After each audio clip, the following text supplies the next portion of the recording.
Next up, item number 8, House Bill 1158 by Representative Todd. We got a motion and a second. Representative Todd, you are recognized, and we do have an amendment. Thank you, Mr. Chairman. Yes, we do. Amendment Drafting Code 3933. That's what I showed. We got a motion and a second on the amendment. Second. We got a motion and a second. Representative Todd, you are recognized on 003933. Thank you, Mr. Chairman. The amendment makes the bill, and what this does, basically 4 tenets of this bill. Because of the complications of our code dealing with firearms and handguns, it has to touch a lot of pieces, and so it has a lot of sections in it to clean up what we already have, which I firmly believe are infringements on our Second Amendment rights, our civil rights in this country. Does the first thing, it lowers the age from 21 to 18 that for a person to have a permit in the concealed permit section and also enhanced section. It will change that to firearms, actually, instead of handgun. That's one of the other things it does. But the 21 to 18 has already been litigated in court. The state was sued, and the state has agreed, and that order should be signed maybe even today, I understand. But in the federal Eastern District Court, with respect to the Second Amendment rights for 18 to 20-year-olds, and our Attorney General agreed in that, and one of the statements out of that case, out of the agreement, is that and I'm going to paraphrase here, the scheme regulating the possession and carrying of handguns for 18 to 20-year-olds violates the Second and 14th Amendments to the U.S. Constitution. Many of us have been saying that for some time, but getting that changed has been difficult. So the court has pretty much mandated that we do that now. The other thing that we do, this is a pretty major thing. Most people in this state don't realize that we have a provision in our code that says in 3917-1307A that it is an offense to go armed with a firearm or a club. And when you talk to people about their carry permits, they'll say, no, I've got a permit. It's not a violation. No, it technically is still an offense, and this cleans that up. Also changes the references to handguns for the permitting and constitutional carry to firearms. And then one last thing it does, and this is in Section 21 of the bill, it clarifies that what I believe is already implied in 3917-1325, that it states currently that an immunity from civil liability exists if you do not post your property as a gun-free zone. And so I believe that implies that immunity wouldn't carry forward if you do post. And so this clarifies that, just makes it very clear. So a very minor tweak there, I believe. A concern that, and I want to get this on the record of what my intention is here. My intention is for this to apply to adults, 18 and up, and that it also not change anything with what we do currently with hunting and shooting sports and that type of thing for minors. So I don't want to have any effect on our law when it comes to hunting or sporting things with firearms. So there may need to be a tweak to this and I'll get with legal. I attempted to today and we weren't able to make a connection. To clarify, I was under the impression that a U.S. code actually applied there, but I'm finding out that's not exactly what I interpreted. So I'm fine with it applying, and I plan for it to apply to 18 years old and up, which are legal adults. Even with one caveat, I will mention that under U.S. Code 10 U.S. Code 246 actually sets the age for the militia in this country at 17 years of age and up, and that's our federal law. But barring that, I'm certainly in favor of making sure this applies only to adults 18 and up. With that, I'll be glad to take any questions. So would anybody have a problem with adding the amendment now? All right, we'll be voting on Amendment 003933 to add to House Bill 1158. All those in favor signify by saying aye. Aye. Opposed, no. The ayes prevail. Amendment's added. Anybody like to be recognized? Representative Beck.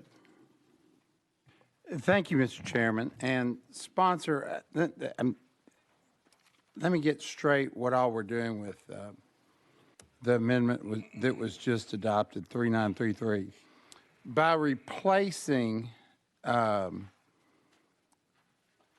handgun to firearms throughout the code, is it your intent, or would this allow a person to carry a rifle in open public, such as up and down the sidewalk in front of our building? Representative Todd. I believe that is their constitutional right as it stands right now, and our laws, our combination of laws, are in violation of that civil right. Representative Beck. So if I want to carry an M16 or an automatic or semi-automatic rifle up and down the road here in front of our building, if this became law, that would allow me to do that. Is that correct? Representative Todd. If this became law, we would join 44 other states in doing that. Representative Beck.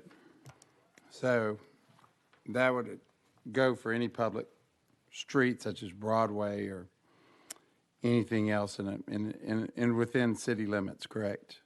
Representative Todd. Thank you, Mr. Chairman. It would be correct. And for almost the entirety of this country's existence, arms that were seen were not a problem. Concealed arms for a long, long time were very much a problem. But having it open for the public to see wasn't a concern to people. They knew where they were. They knew what they had there. So yes, you're correct. Representative Beck. Okay, and let me get clarification. I've read this sentence several times, and I'm still not clear on the civil immunity. So if this amendment and this becomes law, what is your intent on the civil liability? Is presently,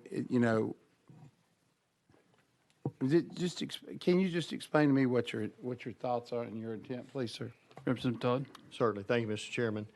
So currently, the law states in 39-17-13-59 that immunity from civil liability exists if you do not post your property as gun-free, or TCA code, the placards that you're supposed to put up having your property as a gun-free zone. That immunity applies if you do not post. I assume from that would mean if you do post, that immunity doesn't apply. It doesn't mean you're liable, but it means you don't have the immunity that's guaranteed in 1359. This just clarifies that. This just said, if you do post, the immunity doesn't apply. It leaves that, kind of takes the ambiguity out of that. Representative Beck. And what was your interpretation of what that immunity was, if that we're changing? Representative Todd. I'm not going to get into what that immunity may mean. I'm not sure what that means, quite frankly. That's a legal matter that I think that would come before a judge to say, okay, if you meet these qualifications, immunity applies. Representative Beck, you recognize. Could we go out of session and get a clarification from legal exactly what they believe that would mean in this legislation? Yes, sir. We'll be out of session. Legal, you recognize.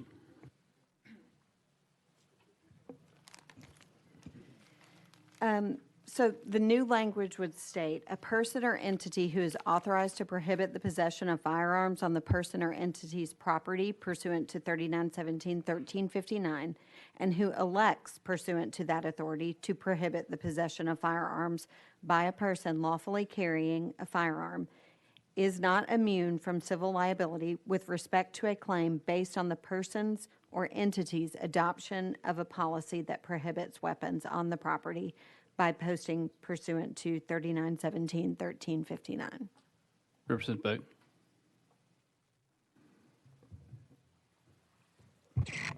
So this immunity is just going to the immunity that was granted if you posted that guns were not allowed on, say, this property, like a college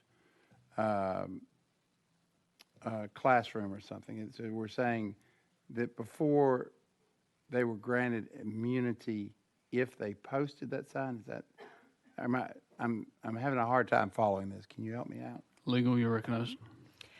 Well, colleges would be under the school statute, so separate from this. They're not able to post.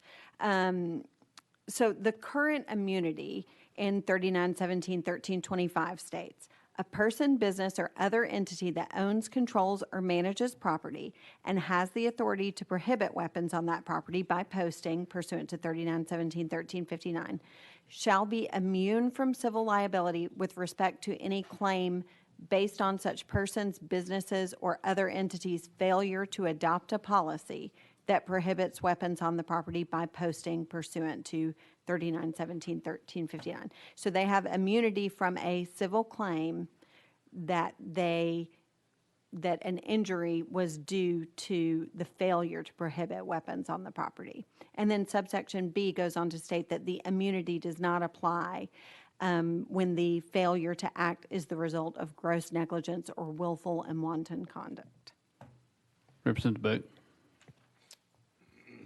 Very good. So in that same, when we pass that, we also pass the entities that could be post signs of not to have a firearm on that property. For example, my libraries. Are the libraries still going to be able to post the sign that no firearms are allowed on the property? Legal, you're recognized. Yes, this won't change their ability to post, but if they do post, then this new language that states they do not have immunity from civil liability would apply to them. Representative Beck, you're recognized. I got it. Thank you so much. Anybody else got a question for Representative Parkinson? I don't have it. Can you, in layman's terms, not lawyer's terms, please? Legal, you're recognized. So the current statute 3917-1325 states that if you have property that could be posted, so basically any private property generally, and you choose not to post, you are immune from a claim based on the fact that you chose not to post, unless that choice was gross negligence or willful and wanton misconduct. Okay. And this language would add that if you choose to post, you are not immune from civil liability. So if you choose not to post, you have this immunity. If you choose to post, you do not have immunity. Okay. Representative Parkinson. Okay. Thank you for that. Thank you for that. I have much more clarity. That's a flip. Got it. Thank you. Anybody else for legal? Seeing none, we'll be back in session. Representative Beck, do you have a follow-up for Representative Todd? No, thank you, Mr. Chairman. Thank you. We do have one that would like to testify today, Miss Kathy Barnett. We'll go out of session. Miss Barnett, if you'll come up to the table, just make sure your red microphone light is lit up, and if you'll just introduce yourself to the committee, you'll have 3 minutes. Okay. Can I first address Representative Beck and ask a question to clarify something? No, you'll have to address the chair, and we'll listen to you for your 3 minutes. Okay. Hello, I'm Kathy Barnett of Moms Demand Action, Tennessee. I'm a mother, grandmother, and a retired teacher. Like many fellow Tennesseans, I'm against House Bill 1158. This bill allows people 18 to 20 years old to carry a loaded handgun in public without a permit. It also allows them to obtain an enhanced or concealed carry permit. Scientific studies clearly show that the human brain is not fully developed until about the age 25. Though legally we treat them as adults when they turn 18, voting, military service, marrying without permission, these studies show that teenagers are not mature enough to make split-second life and death decisions with a gun. Impulse control is a behavior that teenagers are still learning. Adding guns to the mix is dangerous because the result is more injury and more death. We know from research and what happens when you add guns to incomplete brain development. 18, 19, and 20-year-olds commit gun homicides at a 3 times higher rate than adults. The rate of gun death in Tennessee increased 52% between 2012 and 2021. These are the facts. To ignore them will cause more gun injury and deaths. So the question cannot be ignored or swept under the rug or lied away. Why do you want to make things worse? It is true that we include 18, 19, and 20-year-olds in our military, where they are provided with extensive firearms training. But the hard, cold military fact is that young soldiers are taught to follow orders from their officers who are not 18, 19, or 20 and are instead full adults. This is because of what the military has long known from hard practical experience. Young soldiers don't get to decide when to shoot. Instead, they are told when to shoot, so that when they shoot to kill the enemy, not each other or us, the American people they are trained to defend. This is why Chairman of the Joint Chiefs of Staff, General Mark Miley, has said, "I don't think soldiers should have concealed weapons on base. Something tells me General Miley would not think letting kids store guns in the high school parking lot is a good idea either." And then there's suicide.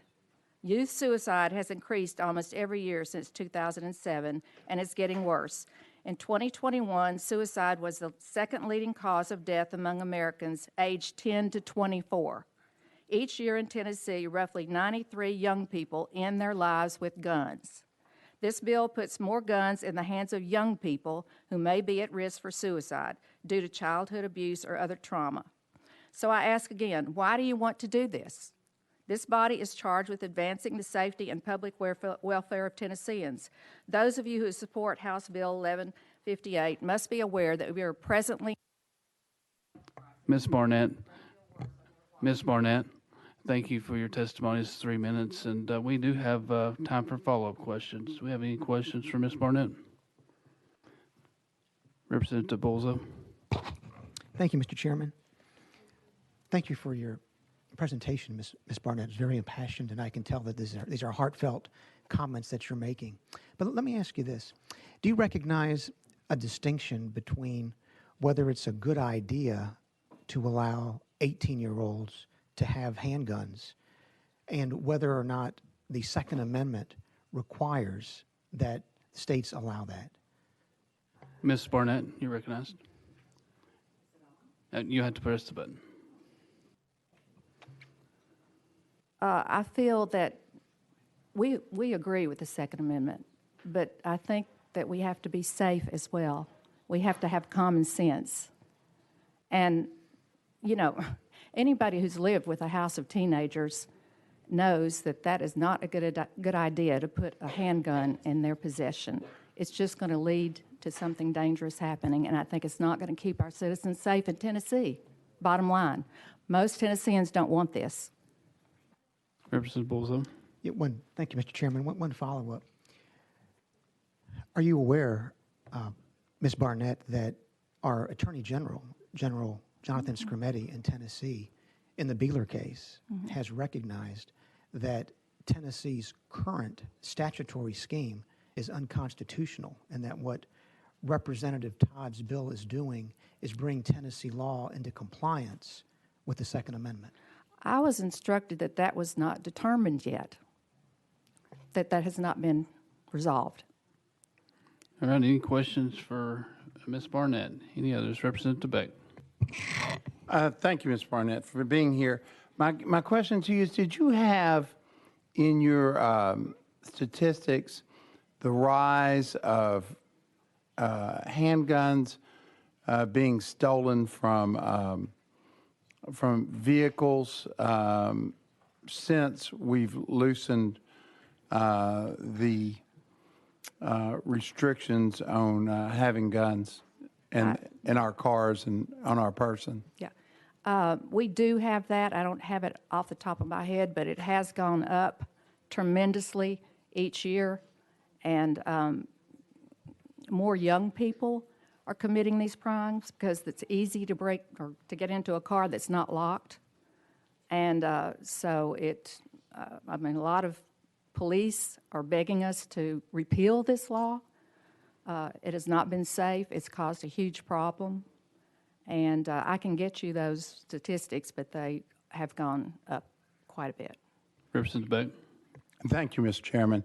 In talking with my local police, it's just mind-boggling how many people with firearms leave their vehicles open, and it's created a whole culture of these youth just going around checking. They don't even have to break the windows. They just check the doors.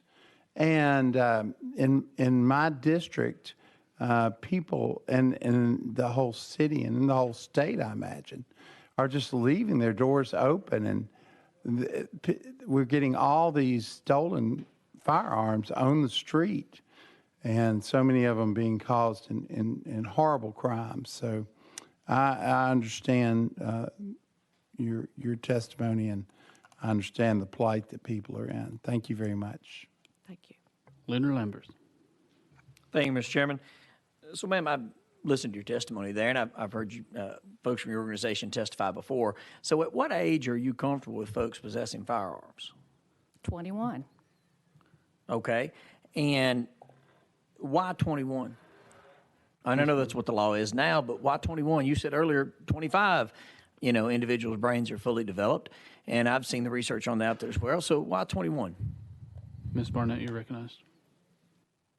I don't really know why. I think that's just the age that most people feel it's the right time. Well, ma'am, I wasn't really asking what most people thought. I was just curious what your personal opinion is. You've taken time out of your day. You could be anywhere else in the world, and this is important enough to you to come down here and testify. So I would just I will tell you this. I've raised 18-year-olds, and I feel like 18, 19, 20, those are very transitional years for our youth. Some of them still in high school. Some of them haven't graduated yet, but they're trying to decide what they're going to do with their life. Okay, some of them may go into the Army or Navy or forces. Some of them don't know what they're going to do. They're in college. They're trying to figure what their life is going to, what direction they're going in. I think it's a very transitional time, and sometimes they just don't know. They don't have a good sense of what they're going to be doing in life.